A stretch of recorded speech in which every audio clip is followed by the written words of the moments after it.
The bra. It's an item of almost limitless fascination, an enigmatic piece of equipment full of hidden potential. The female of the species seems to harbour an obsession for bras that is not far removed from that she has for shoes and handbags. Meanwhile, many a gentleman would regard the bra either as some sort of secret weapon deployed indiscriminately and without any consideration for collateral damage by the other side, or as some form of high-priced gift wrap. In that regard, this particular item has been invented as much to provide support as well as to distract any gentleman beyond all reasonable bounds. It could be said that ladies seek from the bra something for which they are usually not renowned: self-restraint.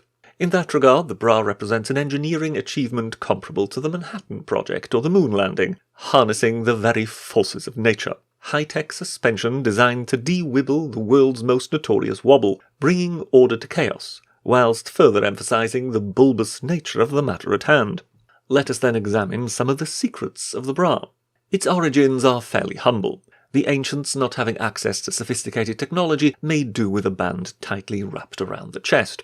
This ancient Roman mosaic is about as good an impression as we can get of this particular version. Over the clothing, it appears some ladies of ancient times then chose to add further cross-banding, as we see here on the statue of the so-called Piraeus Artemis. Here is a more decorative crossband of the Roman period found in Britain as part of the Hoxne hoard. Once again, here we find the female desire to provide a little more support, combined with the ever-present wish to draw the male gaze to that part of the body. As such, the basic ancient band wrap has not gone out of style. These days it is referred to as a bandeau, which is French for what is effectively a strip of cloth. Of course, one can only speculate that this arrangement in its heyday will not have provided a great deal of support for the more amply endowed lady.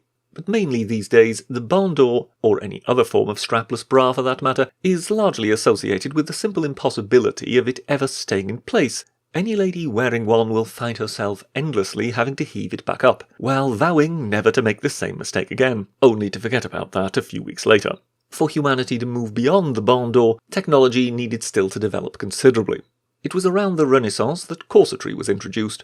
Much of the spread of this fashion is credited to Catherine de' Medici, but how true that is anyone's guess. Now, this sort of corsetry provided both the exaggerated hourglass figure that was so desirable back in the day, but also support for the area in question. So in a way it solved the problem of support, and then some. But into the Victorian era, as technology became more advanced, corsets became less substantial and more waspish, gradually evolving into something more akin to waist cinchers or girdles. So at the turn of the 19th to the 20th century, rudimentary bras made an entry to supplement corsets. The final demise of the corset came around the First World War. The stays in corsets were made of steel by that time, and steel was considered a resource of strategic importance. With the combatants producing weapons like never before, invariably there was a shortage. Thus the wearing of corsets was discouraged in order not to waste valuable steel on the unnecessary demands of fashion. The corset never recovered.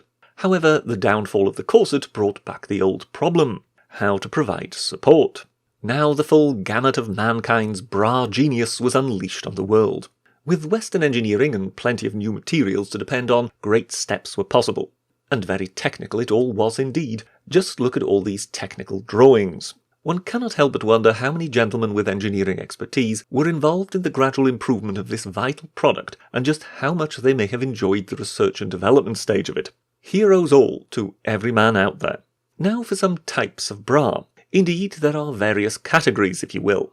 The underwired bra can be uncomfortable, quite a few ladies will insist, especially if one end of the wire detaches itself and works its way out of the channel. Then it can quite literally stab its wearer, which I am assured is not a desirable state of affairs. Many a gentleman watching will hear the term underwired bra and conclude it must be powered by electricity. I assure you things will become much clearer very soon. The padded bra, meanwhile, is the false advertising of bras. One thing is certain: the lady who goes out wearing a padded bra has no intention of parting with it that day. Full-cup bras are the girder bridges of bras, eminently functional but not concerned with appearances, whereas plunge bras are all about appearances. Plunge bras were the answer to low-cut tops and dresses. The 1950s even saw the rise of the bullet bra, something that provided a visual effect more akin to missiles, suggesting that the lady wearing it was indeed very heavily armed. It was enough to make you dizzy. One development which came along due to the creation of flexible yet firm new materials was that of the sports bra. This is a truly heroic piece of technical design, which has to be able to withstand exposure to considerable G-forces. It seems to combat the very principle of highly complex advanced physics, whereby everything that goes up invariably must come down. The first general exercise bra was created in 1977 and was first called the Jock Bra, but was then more wisely renamed the Jog Bra. It was sold under the slogan, "The professional athletic support bra that keeps breasts from bouncing." Some gentlemen might deem the very idea behind that slogan a crime against nature, but for reasons of general comfort during exercise, the bra was a great hit. But whenever considering the various types of bra and the innumerable amounts of bras offered for sale today, one cast iron rule always holds true. Namely, of the myriad dainty and sexy options available, none will fit. Except for the old Soviet design still in production in modern-day Bulgaria, which is only available in a fetching shade of grey. Of course, one issue that remains unsolved to this day is creating a bra which provides ladies with the necessary reliability and support, but which gentlemen are able to open without needing a set of tools to accomplish the feat. In fact, some might say the bra can be a distinctly dangerous item.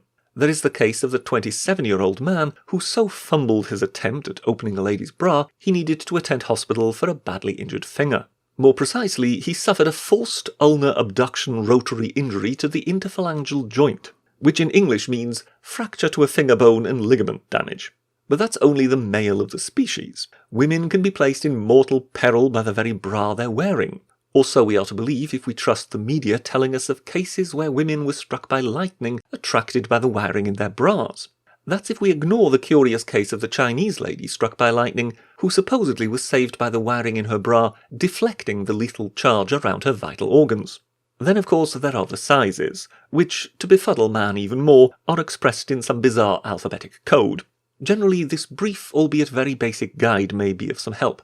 Most believe the C to stand for crikey, the D for dear God, and the double D for dear, dear God. Moving on. Bras are essentially masterpieces of engineering. However frivolous the item may look, it is an article of considerable precision. So let us thus examine the construction of a standard underwired bra. The most prominent constituent parts, some might say those of greatest interest, are the cups. The inner edge of the cup being the neckline. The cups are supported at the bottom by the underwire, which in turn is situated in the channel. The part of the cup section which connects to the strap is the apex. The strap itself tends to divide into front and back strap, the back strap usually being adjustable via the ring and sliders. The section connecting the cups is dubbed the centre front gore, or the bridge. Meanwhile, many bras will have an underband, cradle, or frame. The back part of the bra consists of the two wings. These in turn can be stiffened at the sides by stays, the so-called trenslows. The wings are fastened at the centre back by the notorious hook and eye closure. Are we learning something? There you were thinking this was some sort of simple garment, whereas it involves as much technical design as the construction of the fourth bridge, or maybe a bridge is not quite the right example. The Taj Mahal, perhaps, St. Peter's, St. Paul's, the Blue Mosque, or the Capitol Building may be more apt, or for those who still don't get it, the San Onofre nuclear power plant in California. One infamous story surrounding the bra was that of the 1950 Brazier Brigade. The Southern Bell Telephone Company collected coins from its payphones all across Miami and delivered them to its counting room in sealed boxes. There the boxes would be opened and the coins would be placed in the automatic counting machines. However, it soon dawned on some of the young ladies working in the counting room that the money was only officially registered once it was tallied by the counting machine. So they took every opportunity to place rolls of coins in their bras. The money not yet having been counted at that point, nobody realised it was missing. According to one of the young ladies, they might stuff 4 or 5 rolls of quarters down their bra at a time. The crime was eventually discovered by pure accident, one of the ladies being found with a great deal of money and being unable to explain how she had come by it. Naturally, the press had a field day, and was happy to illustrate the nature of the crime by means of a shapely model. Any story to do with bras seems to do well, for one reason or another. Then in 1968, radical feminists protested the Miss America contest at the Boardwalk Hall in Atlantic City, New Jersey. As part of their protest, the feminists threw items they saw as being symbolic of their oppression into a rubbish bin they had dubbed the Freedom Trash Can. Into this they deposited various items they deemed instruments of female torture. Things such as makeup, false eyelashes, high-heeled shoes, girdles, corsets, and bras. Well, I guess you had to be there for that to make sense. The intention had been to set the contents of the trash can alight, But the police, keen to point out that they were on a wooden boardwalk, would have none of it. And so the term "burn your bra feminist" was coined, even though no bras were actually burnt that day, if only due to police intervention.